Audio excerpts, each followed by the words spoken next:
我家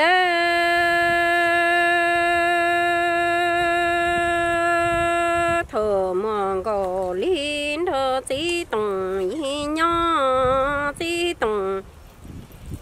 y sẽ mong gò li chỉ trong lo mong gò li trên đà tua tan thôi sẽ mong gò li vua mong đủ tê lon sẽ mong gò li mong gò li vua lu nòng nhỏ chế chỉ tùng y sẽ mong gò li chỉ tia mong gò li trên đà tua tan thôi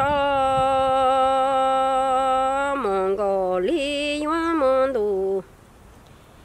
lọ cá linh đại nhân chế mong tia mong gò li chế min đà tua tan thôi chế vua chế ta chỉ tùng y đùn đi lò mong thiên nhai chế mong gò li chế đà tua lỡ tiền chế vua cho mong gò li tu mong gò linh thay vua của giác của gì cho to cao mong gò li chế đà tua lỡ tiền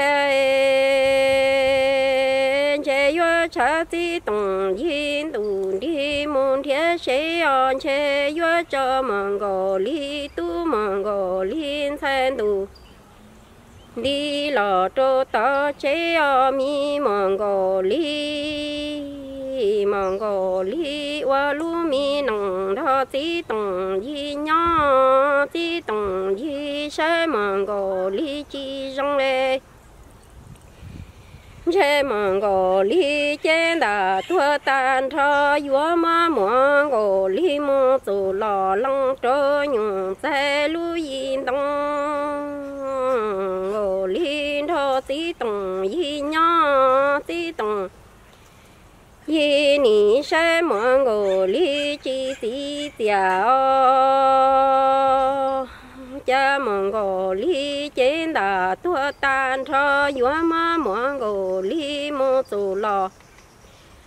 lăng trô nhung xe lu y bia mi mong gò li chế min đà tua tan thọ mà mong gò li mô tu lò lăng tò lu ti li tai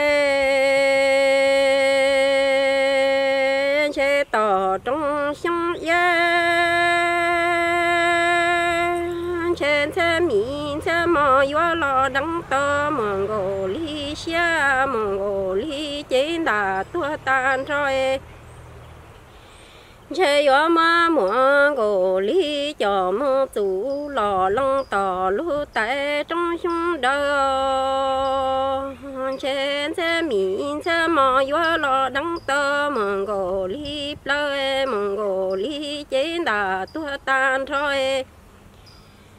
chế vua mà mong gò li cho mô tu đòn tua trô bỏ má dở xua đại mi tê tia tê lù lia mi tê á lùa lia chế vua cho mong gò li mi trồng dài xa là lù lù trô mi mong gò sai mong gò li tu mong gò li sai nhá mô dự kia mong gò li trên đà tua tan thôi ni ma mong gò li cho mô tu lò lăng tò lu ti li tại lò trong sông thư mong gò li trên chế vua cho trồng ra giá là lù lue sai mong gò li tu mong gò li sai nhá mô lời dự khứ trên chế chủ lu mô cứ cô thay lòng tư nhổ he lu sơn bia ho ta liền có mong gò li bà tơ lu li tơ lò cho mô hai mi mong gò li